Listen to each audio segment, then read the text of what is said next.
മലബാറിൽ കെട്ടിയാടുന്ന തെയ്യങ്ങളിൽ ഏറ്റവും ദൈർഘ്യമേറിയ തോറ്റം ചൊല്ലലാണ് മാക്കം തെയ്യത്തിൻ്റേത്. കണ്ണൂർ ചാല കടാങ്കോട് പുതിയ വീട്ടിൽ കെട്ടിയാടിയ മാക്കവും മക്കളും കാണാൻ നൂറുകണക്കിന് ആളുകളാണ് എത്തിയത്. ഈ റിപ്പോർട്ടോടെ ഈ വാർത്താ ബുള്ളറ്റിൻ പൂർണ്ണമാകുന്നു. അതിനുശേഷം ഹാപ്പനിംഗ് അവേഴ്സിലെ അടുത്ത വാർത്താ ബുള്ളറ്റിനുമായി തിരിച്ചെത്താം. കണ്ണൂർ ജില്ലയിലെ കുഞ്ഞിമംഗലം മുതൽ കായലോട് അച്ചങ്കര പള്ളിക്ക് സമീപത്തെ കിണർ വരെ നീണ്ട ഒരു യാത്രയുടെ കഥയാണ് കടാങ്കോട് മാക്കത്തിൻ്റേത്. മലബാറിലെ തെയ്യങ്ങളിൽ ഏറ്റവും ദൈർഘ്യമേറിയ മാക്കത്തിൻ്റെ തോറ്റം പൂർത്തിയാകുമ്പോൾ കണ്ണീരിറ്റു വീഴാത്തൊരു കണ്ടടം കാണുക അസാധ്യമാണ്. അത്രമേൽ വൈകാരികമായൊരു ഐതിഹ്യത്തിൻ്റെ കെട്ടിയുറഞ്ഞാടലാണ് മാക്കവും മക്കളും.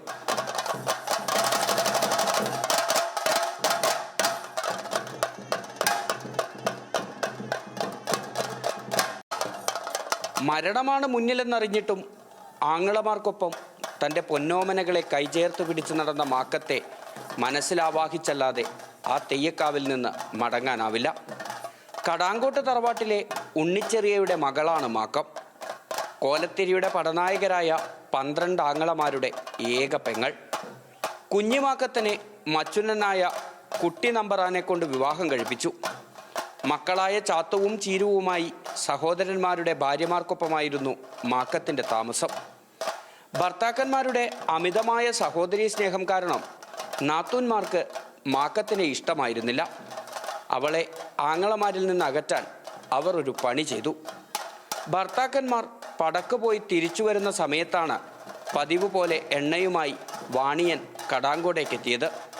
നാത്തൂന്മാരെല്ലാം മനഃപൂർവ്വം മാറി നിന്നു. ഋതുമതിയായിരുന്നതിനാൽ എണ്ണക്കുടം തൊട്ടശുദ്ധമാകുമെന്ന് വിശ്വസിച്ചിരുന്ന മാക്കം വാണിയനോട് എണ്ണപ്പാത്രം അകത്തു വയ്ക്കാൻ പറഞ്ഞു. എണ്ണ അകത്തു വെച്ച് വാണിയൻ തിരിയുമ്പോൾ നാത്തൂന്മാർ പുറത്തേക്ക് വന്നു. മാക്കം പിഴച്ചെന്ന് അവർ പറഞ്ഞു. പടകഴിഞ്ഞെത്തിയ ഭർത്താക്കന്മാരോട് അവർ ആ കള്ളക്കഥ ആവർത്തിച്ചു. അരിശം പൂണ്ട ആങ്ങളമാർ മാക്കത്തെ കൊന്നുകളയാൻ തീരുമാനിച്ചു.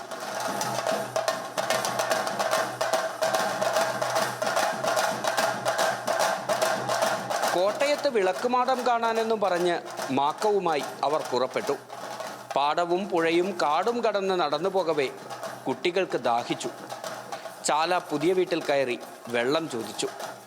അവിടുത്തെ അമ്മ മാക്കത്തിനും മക്കൾക്കും ആറിത്തണുപ്പിച്ച പാല് കുടിക്കാൻ കൊടുത്തു.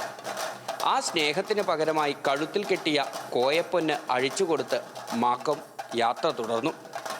മമ്പറത്തെ അയ്യങ്കര പള്ളിക്കരികിൽ എത്തിയപ്പോൾ വീണ്ടും ദാഹിച്ചു.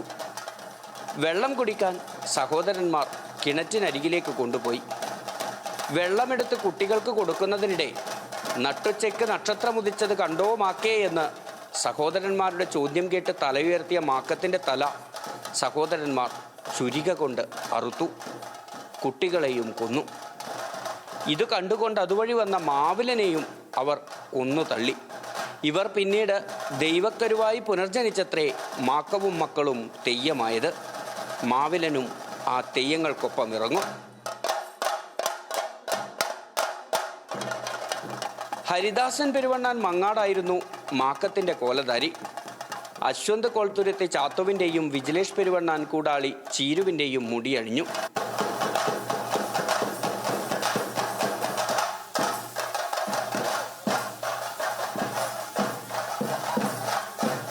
ഗ്രാമത്തിൻ്റെ നിശബ്ദതയും നൈർമല്യവുമുള്ള ചാല പുതിയ വീടിൻ്റെ മുറ്റത്ത് തന്നെയാണ് മാക്കം മക്കളുമായി കുടിയിരിക്കുന്നത്. മുറ്റത്തെ വളഞ്ഞ ചെമ്പകം പൂത്ത് ചുറ്റും നറുമണമുണ്ട്.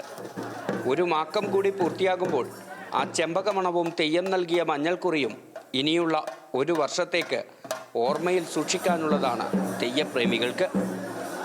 നിഖിൽ അളവൂർ, ന്യൂസ് മലയാളം, കണ്ണൂർ.